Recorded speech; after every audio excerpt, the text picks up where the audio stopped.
Ang kamatayon nagpadayon sa paghulga natong tanan og naghatag ni og dili tiaw-tiaw nga kabalaka og kahadlok sa mga tao.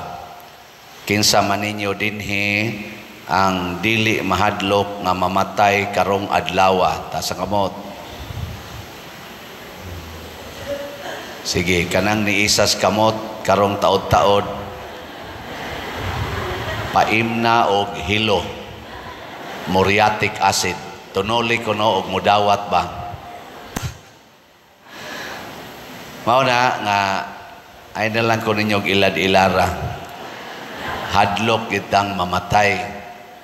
Nga naman, tungod kay kining kamatayon, bunga kini sa sala, ug ang sala naghatag yun og kahadlok. Mao na kanang mga taong sadaan, matud pa ni Kristo, adto ginasngit-ngit, di na mo pa saya-saya sa kahayag, kay mahadlok sila nga makit-an ang ilang sala.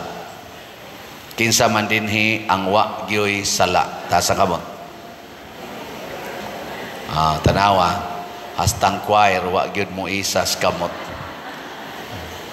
Nga naman, kay bawat ang pulos ta sadaan.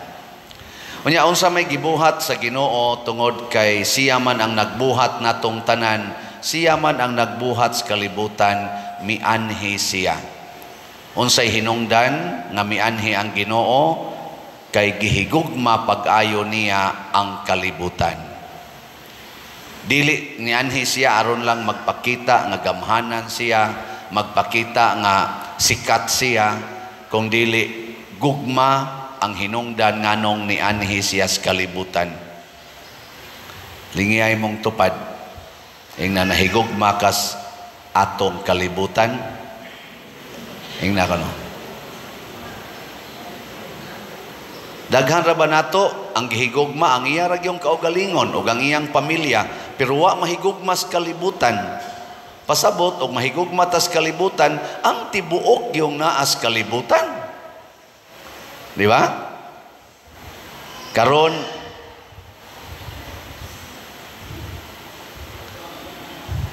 gideklarar na gid na sa atong mga environmentalist nga dako na kayog damage ang atong ozone layer tungod aning pollution, tungod aning mga aso gikan sa lain-lain lang nga sinugdanan, mga sunog, mga kompanya nga siging aso, mga factories, tanan aso.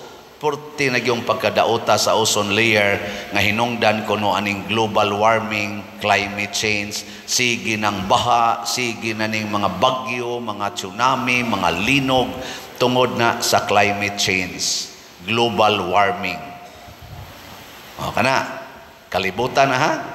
Gideclare na sad nila, labi na din his Pilipinas, nangaguba na ang atong forests, ang atong mga mountains, mga bukid, ang atong mga water tables underneath, ang atong mga dagat, labi na gyud ang atong mga kaning baybayon, mga coral reefs, ang atong mga katunggan nangamatay na. Ang uban gipang guba na gyud, gihimo ng mga karsada, gihimo na ganing mga buildings ang kadagatan. Ang atong mga tuburan sa tubig na contaminated na.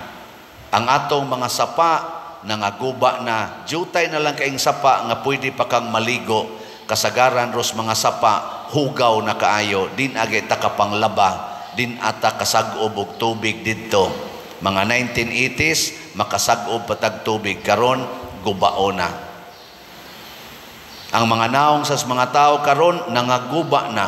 Wa nay mga kilay nga tinud-anay, wa nay buhok nga tinud-anay, ang color na usab na, hastang mga ilalom sa babae, labi na gis babae, porti ng daghanang mga pills, gitumar, gipang laygit na, gipang ayudi na, nangaguba na sterile na, di na fertile, gi-sterilized, tungod anang mga pills. In general sad kita na nagdanat ang mga cancer cells, mga diabetes, naa na nato tungod aning daghan kay mga chemicals nga atong gipangkaon sa atong palibot o sa atong gisod sa lawas. Kinsay hinungdang naguba ni ang mga tao nga matod pas unang pagbasa masupilon sa Ginoo. Di na maminaw sa Ginoo o di na mahigugmas Ginoo. Nakalimot na sugo sa Ginoo sa gugma. Oo na siya. Giling nga imong tupad. Ing napamati na ko, hapit na ka makanser. Ing na. Oh, ay ko gilara sa siging kaon ninyo ng chemical. Kay bao man advance na kaya itong siyensya karon ay. Kay bao kayo sila nga kanang mga preserved, kanang mga preservatives, kanang mga mga chemicals nga gipakaos mga baboy, mga manok ug uban pa, kanang naas mga soft drinks, mga uban pa diha, pulos gina na chemicals nga makahatag natog cancer. Pero sige lang gyapon, sige. Kanang musupak kita ba? Musupak 'yon. Supak. Yan napagitay mga inconsistencies. Inconsistent kay tas tanan. Unsa may ako ingon inconsistent? Ginaingon nga makadaot kuno sa atong ecological system, sa atong ecosystem kun putlon ang mga kahoy. No. Makadaot na dili. Makadaot. Kaklaro ana mao nang kunuhay istrikto kay ta nga kanang mga kahoy na adaplins dan bisag ni encroach nag mga 1 meter 2 meter sa mga bisan sa mga national highways di gyud putlon kay ngano man masuko gyud ang in charge sa atong gobyerno ana kay makadaot na sa ecosystem. Pero naay dagko kay mga subdivisions, dagko kayo mga bukid gipangbungkag, mga kahoy nga wagtang way nasuko.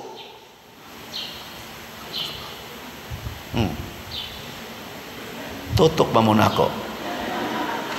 Di ba? Nya gipang-ilisan nag mga buildings, gipang-ilisan ang mga atop na lang, mga simento. Wa na'y kahoy. Way nasuko. Pero naano'y gabarog dihang kahoy sa National Highway nga obstruction, daghan na kay nangamatay diha, nga ospital tungod kay nga parok diha. Nangasabod anang kahoy, wa gyud putla kay makadaot kuno sa ecosystem. Yag madaot ang ecosystem, mga matay kuno ta. Pila na makabuk nga matay ang mga kahoy na daplisdan. Mao na siya inconsistencies. Napatay giingon no obstruction. Kinahanglan mo sit back yung kag pila na 1.5 meters gikan sa kilid sa karsada. Anaay na nag-construct ng mga balay, bago pang i-construct, ang kilid sa bungbong na agyos karsada. Gibutangan pag yung dakong bintana, kay naghimo de ay sari-sari store. Anha mamalit sa kilid, anha na magtungtong sa karsada ang namalit. Unyag na ikusog kay motor diha nga naka-anasad. Matapsingan.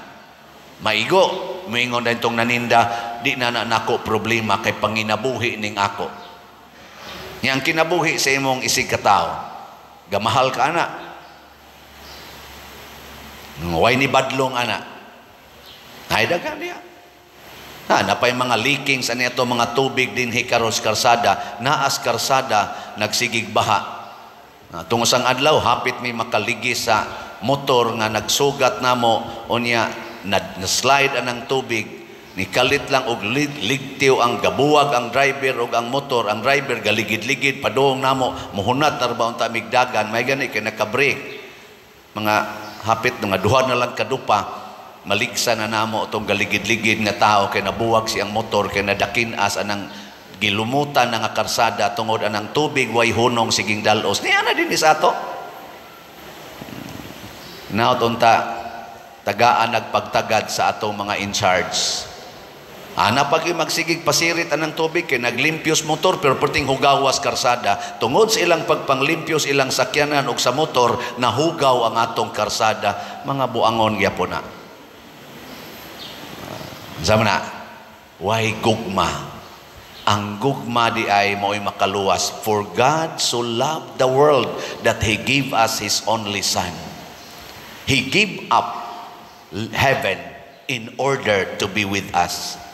Mo ni karong gapingta kay timaan is kalipay nga naay Ginoo nga naghimo nato, nagmahal nato, gi-give up niya ang langit aron lang magpakamatay haron ta maluwas. Kita sa dunta mahigugma sa dunta taning ginuhua, i-give up sa dunta nato ning ato mga attachments ani mga butang kalibutanon aron mohigugma sadta sa tibuok kalibutan. Kana lang mga parking diha sa mga daan, kanang parkingan, ang daan nga para sa publiko imong parkingan, i-give up kuno na. I-give up ng imong sakyanan ug wa gyud kay parkinganan ana. Ibaligya na nya ang halin ipalit og slots. O kaha ang halin imong ipabuhat og balay sa imong silingan. I-give up ng imong sakyanan nga naghasol-hasol anang daan. Imo man kanang sakyanan nganong imo manghasulon ang imong katilingban nga imo man na personal. Di ba? Hilingya imong tupad. Inawa ka mo parking sa kalsada. Di ba? Ing naato na nang i-give up. Kanang atong kahangol anang kwarta, kahangol gyud anang kwarta, mag-graft and corruption na lang, maghimo na lang tag pollution sa palibot, tungod lang gyud kay gustong makakwarta, i-give up na nato. Ni give up manging Ginoo sa nindot kay langit, kada pa bang nakahatag og damages sa atong kinabuhi? O kamusang na naggubat nga mga nasod, na nag-away nga mga politicians, nag-away nga mga leaders dinhi sa atong katilingban, apil na ning kaming na nagwali, nag-away na sad tungod lang anang usahay kolekta. Ato na kuno nang i-give up ang atong pagsigig pagarbo, siging away. Give up kay ang Ginoo gani ni give up sa iyang langit. Di ba? Kanang inyong mga sala nga mo'y nakahimog dagko kayong damage, silot sa kalibutan, puyo-puyo, way mga kasal, same-sex union, siging abortion, siging kabit-kabit, siging premarital sex, sige anang porn. Apil ra ba yan usahay sad. Ato na kuno nang i-give up. Give up. I-give up na na. Kay mga sala man na. Ang Ginoo gani ni give up gani sa dili sala, iya gitong gingharian, kita na bay di mo give up, dili mo biya aning sala. Kay mao ni nakadaot nato. Mao na diri sa atong ikaduhang pagbasa, niingon gid diri si San Pablo nga apan hilabihan kadako ang kaluoy ug gugma sa Dios alang kanato nga bisan pagani sa patay pa kita sa espiritu tungod sa atong pagkadautan, gibanhaw kita niya uban kang Kristo. Patay pa ta, gibanhaw na ta. Pasabot, giandama na tag pagkabanhaw. Ready na ba ang pagkabanhaw? Ang ato na lang, ang pagsubay na lang ni ana. Hinumduman unta na nato kanunay. Kay matod pa diri sa atong tubag sa Salmo, dili unta makasulti ang akong dila kung ugaling hikalimtan ko ikaw. Kanabitang malimot na tas Ginoo mga igsoon, maamang kita. Okay. Lain na sang lingi sa imong tupad, ing na gusto kang maamang, ing na ba, gusto kang di na makasulti. Bay kamong mga ginikanan, nga naay mga kabit, kamong naay mga kabit nga ginikanan, makasulti ka mo sa inyong mga anak nga nagminyo, nga ayaw mo pagpangabit. Di oy, mutakom imong bawi ko. Sultihin ang imong anak nga ayaw pangabit. Nga naman, naama sa kay giminting kabit. Kamong mga barangay officials, government officials, apil naming mga pari nga nagparking anang karsada nga public road, makasulti ka mo sa inyong silingan nga ato ning hawanan ang karsada, dili ni nato parkingan. Di oy, magsigil mo. Sige kong ingon, mga barangay officials, limpyuhin na ninyong atong daan aron dili na na kuyaw sa mga hazard ngadto sa atong mga katawhan. Nga naman, mao man say na marking. Pero katong wa mo parking, arisgado katong hawani ni dinhi, hawani ni. Nga naman, wa man sila magbuhat ana. Kamong namuhi og baboy nga perting bahuan na inyong palibot, hasta pagani kilid sa kapilya, ighuman na tog misa mo sakit akong os, kasakit sa baho sa gikas ad sa inyong baboy. Makasulti ka mo sa inyong silingan nga ato ning hunongon ang baho dinhi kay pollution ni. Dili matakom imong baba. Nalimot naman kas Ginoo nga nag-ingon, paghigugma ay kamo sama sa akong paghigugma ninyo. Pero kamong namalit og slots, makasulti ba mo sa inyong silingan nga pamalit mo og slots? Makasulti mo dili? Makasulti. Kaya nga naman, maayo man na nga buhat. Di ba? Kamong nanghatag og balay sa inyong isig katao, inyong gipaayo ilang balay, makasulti ba mo sa inyong mga silingan nga tabangan na tug-ayo ning mga balay nga mga gubaon? Makasulti mo? Dili. Makasulti. Muna atong padayonon ang paghimo niini og salamat ninyo nga wa malimot sa pagpalit og slot. So naadias gawas atong simbahan naay mga slots diha. Basta naay opportunity to give, give. Opportunity to forgive, forgive. Opportunity to die. Wa na ni sumpay. Din die sama ni Kristo, no? Okay, katapos ang lingi sa imong tupad. Last na lang gining lingi ing na sugod karon ako na kang pakamatyan. Okay na. Nasugod karon magpakamatay nako para nimo. Ang nilingi malangit, ang wa mulingi na miligro. Gina manindog na ta.